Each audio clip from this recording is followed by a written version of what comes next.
بسم اللہ الرحمن الرحیم۔ عزیز طلباء السلام علیکم، امید ہے کہ آپ سب خیریت سے ہوں گے۔ عزیز طلباء، اپنے گزشتہ لیکچر کے اندر ہم نے مناقب عمر بن عبدالعزیز کے بارے میں ڈسکس کیا تھا۔ اپنے اس لیکچر کو جو ہے وہ دوبارہ جوڑتے ہیں اس لیکچر کے ساتھ اور پھر آگے بڑھتے ہیں۔ عمر بن عبدالعزیز کا طرز حکومت، گزشتہ لیکچر میں بات ہوئی عمر بن عبدالعزیز کا طرز حکومت حضرت عمر رضی اللہ تعالیٰ عنہ اور دوسرے جو خلفائے راشدین ہیں ان کے مطابق تھا، اسی وجہ سے انہیں عمر ثانی کا لقب دیا گیا۔ آپ کے دور کے اندر خاص بات جو تھی، غیر مذہب والوں کے ساتھ آپ کا طرز عمل اور آپ کے عدل و انصاف کے واقعات نمایاں ہیں۔ یہ گزشتہ لیکچر میں بات ہوئی تھی ہماری، اور ہم نے لاسٹ لیکچر میں پڑھا کہ وہ نہ صرف ان کے غیر مذہب والوں کے ساتھ واقعات ہی، غیر مذہب والوں کے ساتھ ان کا طرز عمل ہی اچھا نہیں تھا، بلکہ عدل و انصاف کا ایک واقعہ ہم نے پڑھا جو ایک عیسائی کا تھا، اور اس کے بعد جب ان کی اپنی باری آئی تو پھر اپنے حوالے اور اپنے خاندان کے حوالے سے بھی انصاف کرتے نظر آئے، جس طرح ہم نے پڑھا تھا۔ آج کے لیکچر کے اندر بھی اب ان کی ذاتیات کے اوپر بات ہوگی کہ انہوں نے اپنے جو تحویل میں ان کی زمینیں تھیں ان کے ساتھ کیا سلوک کیا۔ سب سے پہلے اس کے جو مشکل الفاظ اس کی طرف چلتے ہیں۔ ہمارا عنوان ہے مناقب عمر بن عبدالعزیز، مصنف ہیں علامہ شبلی نوانی۔ پہلا لفظ آئے گا عنایت ہوئیں، یعنی دی گئی، خدا لگتی، حق بات، سچی بات۔ غاصبوں جمع ہے غاصب کی، حق چھیننے والا یا حق کھانے والا۔ سندیں ہیں سند کی جمع ثبوت کو کہتے ہیں۔ اسی طرح مجاز ہے حقدار، کیوں کر یہ متروک الفاظ ہے، یہ ایسا الفاظ جو پہلے زمانے میں رائج تھا لیکن اب اس کی جگہ نئے الفاظ نے لے لی ہے۔ کیوں کر کیسے، دستبردار ہونا، چھوڑ دینا، دے دینا۔ لفظ لمحہ اور جان پدر کہتے ہیں باپ کی جان، بابا کی جان۔ آتے ہیں اپنے پیراگراف کی طرف۔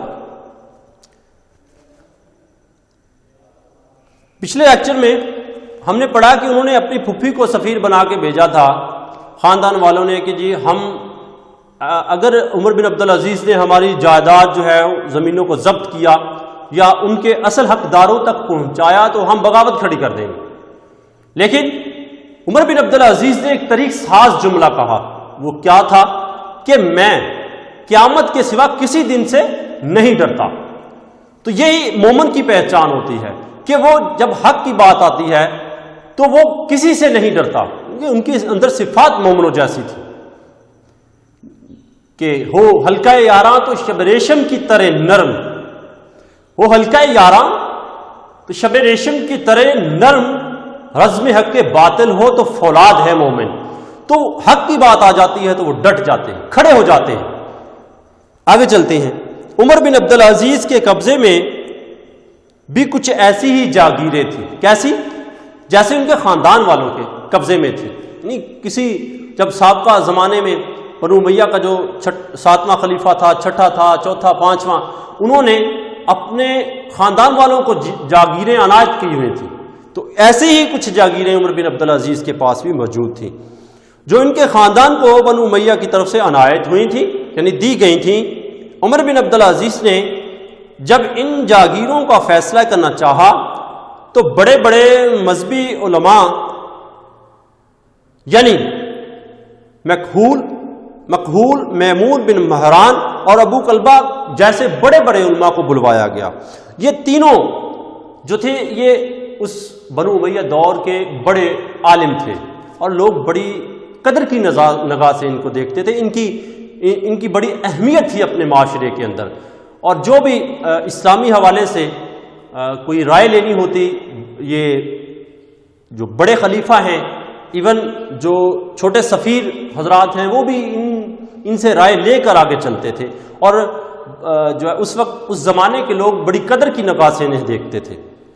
ان تینوں کو بلوایا گیا اور کہا کہ ان جاگیروں کی نسبت یعنی ان کی متعلق آپ لوگوں کی کیا رائے ہے؟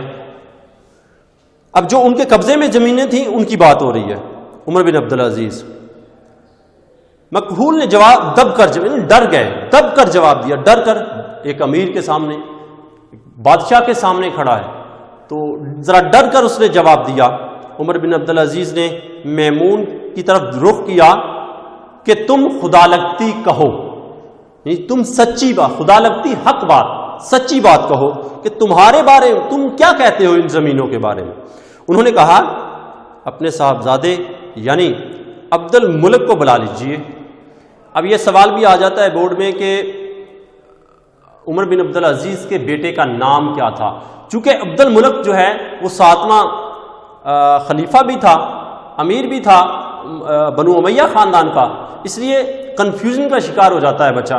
لہٰذا آپ نے اگر عبد الملک اکیلا آئے تو وہ آپ حضرت عمر بن عبدالعزیز کے بیٹے کا نام ہے، یہ MCQs بنتا ہے، اور اگر ولید بن عبد الملک آئے تو وہ 7واں جو ہے امیر معاویہ خاندان کا اموری خلیفہ 7واں ہے وہ۔ اب انہوں نے کہا کہ اپنے بیٹے کو بلا لیں۔ آپ تینوں نے دب کر جواب دیا، تینوں جو تھے امیر کے سامنے تھے، چونکہ وہ نہیں چاہتے تھے کہ وہ سچی بات کہیں۔ انہوں نے کہا کہ اپنے بیٹے کو بلائیں، وہ کیا کہتا ہے اس بارے میں۔ وہ آئے تو عمر بن عبدالعزیز نے کہا کیوں عبد الملک، اس معاملے میں تمہاری کیا رائے ہے؟ انہوں نے کہا یعنی بیٹے نے کہا سب واپس کر دینی چاہیے۔ اب بات ہوئی تھی، ایک میں نے واقعہ آپ کو علامہ اقبال کا سنایا تھا کہ اس کی والدہ نے جو ہے وہ دودھ پلانا چھوڑ دیا اپنے بچے کو۔ اس کی وجہ یہ تھی کہ ان کو ایک خیال ہوا تھا، ایک شک ہوئی کہ ان کا جو باپ یعنی شیخ نور محمد صاحب ہیں، ان کے مال کے اندر کوئی حرام مال کی آمیزش ہے، لہذا انہوں نے اپنا دودھ پلانا چھوڑ دیا کہ میں وہ مال کھاتی ہوں جو شیخ نور محمد کما کے لاتے ہیں، تو میرا بچہ وہ مال نہ کھائے۔ وہ شیرخواہ چھوٹے تھے علامہ اقبال اس وقت، تو لیکن بعد میں وہ پتہ چلا کہ وہ مال جو ہے وہ نہیں تھا ایسا کہ اس میں کوئی حرام مال کی آمیزش ہو، وہ الگ بات ہے۔ لیکن بات یہ ہے کہ والدین، وہ والدہ نہیں چاہتی تھی کہ اس کا بچہ حرام مال کھائے، اور پھر بعد میں وہی بچہ علامہ اقبال جیسا ولی بنا۔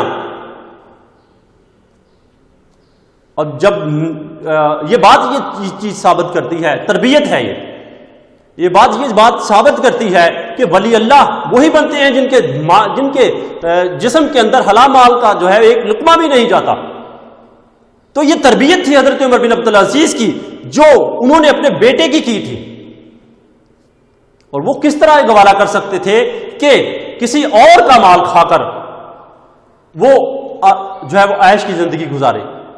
تو عمر بن عبدالعزیز کے بیٹے عباس نے کہا کہ یہ ہمیں ہرگز زمینیں اپنے پاس نہیں رکھنی چاہیے، واپس کر دینی چاہیے، ورنہ آپ کا شمار بھی انہی ظالموں اور غاصبوں میں ہوگا، یعنی غضب کرنے والے، حق چھیننے والوں میں آپ کا شمار کیا جائے گا، آپ کو انہی میں رکھا جائے گا۔ اب دیکھیں، بڑے لوگوں سے رائے لی، بڑے علماء کرام سے رائے لی، انہوں نے دب کر جواب دیا۔ بیٹے کی باری آئی تو بیٹے نے حق بات کہی باپ کے سامنے کہ باپ ہرگز واپس کر دینی چاہیے، ہمیں ہرگز نہیں رکھنی چاہیے یہ زمینیں۔ کیونکہ یہ ہمارا مال نہیں ہے، یہ حرام کا مال ہے، اور دین مصطفیٰ کے اندر اس کی گنجائش کسی صورت بھی نہیں۔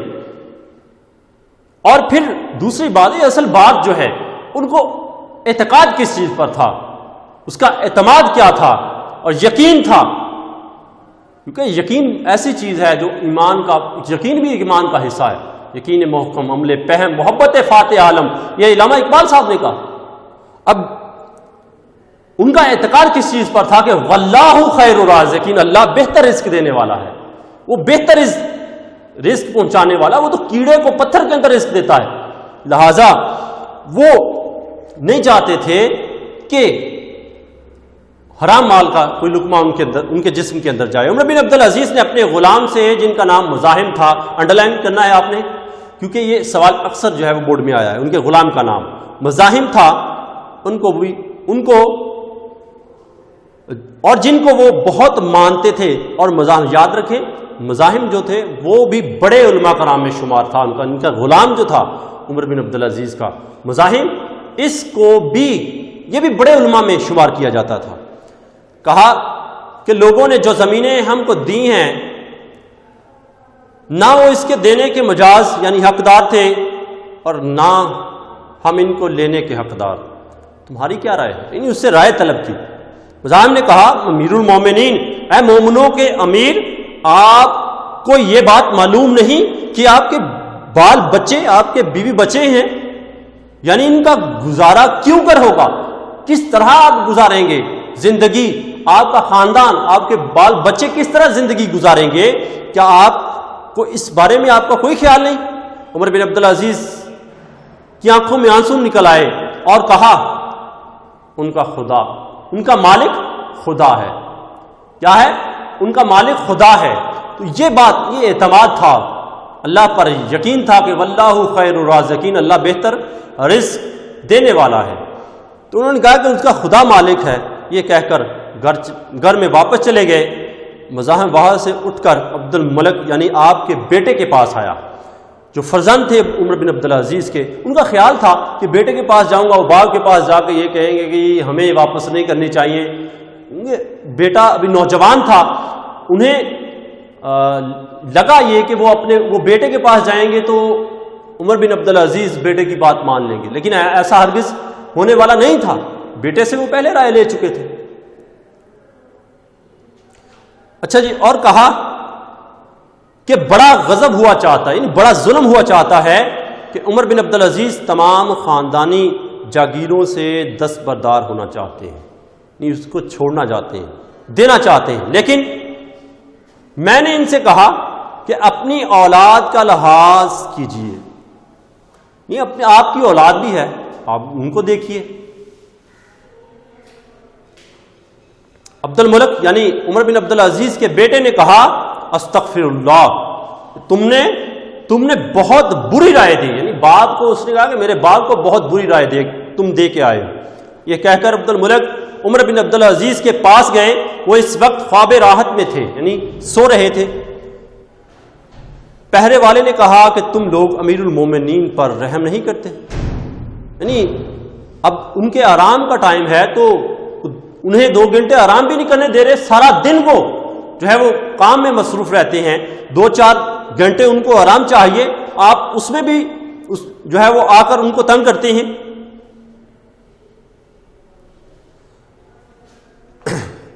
دن بھر میں ایک لحظ کو بھی ان کو آرام لینے دو. عبد الملک نے کہا تو جا کر ان سے کہہ تو صحیح. یعنی اب پیغام بھیج رہے ہیں اپنے باپ کے، وہ بیٹا آیا ہے، ان کو اندر آنے کی اجازت دے.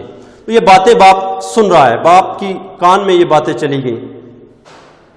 عمر بن عبدالعزیز کے کانوں میں یہ آواز پڑی.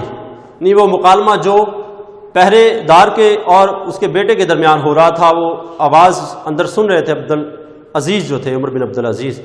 عبد الملک کو اندر بلا لیا اور کہا جانے پدر یعنی باپ کی جان، یہ کون سا ملاقات کا وقت ہے؟ سوالیہ انداز. انہوں نے واقعہ بیان کیا جو مزاحم کے ساتھ اس کی ملاقات تھی. یہ اس واقعے کی بات ہو رہی ہے. عمر بن عبدالعزیز نے کہا میں نماز ظہر کے بعد ممبر پر چڑھ کر اس کا اعلان کر دوں گا. کس کا؟ زمینیں واپس کرنے کا. عبد الملک یعنی بیٹے نے کہا اس کا کون ذمہ دار ہے کہ آپ اس وقت تک زندہ رہیں گے؟ یعنی سوالیہ انداز ہے کہ کون ذمہ دار ہے.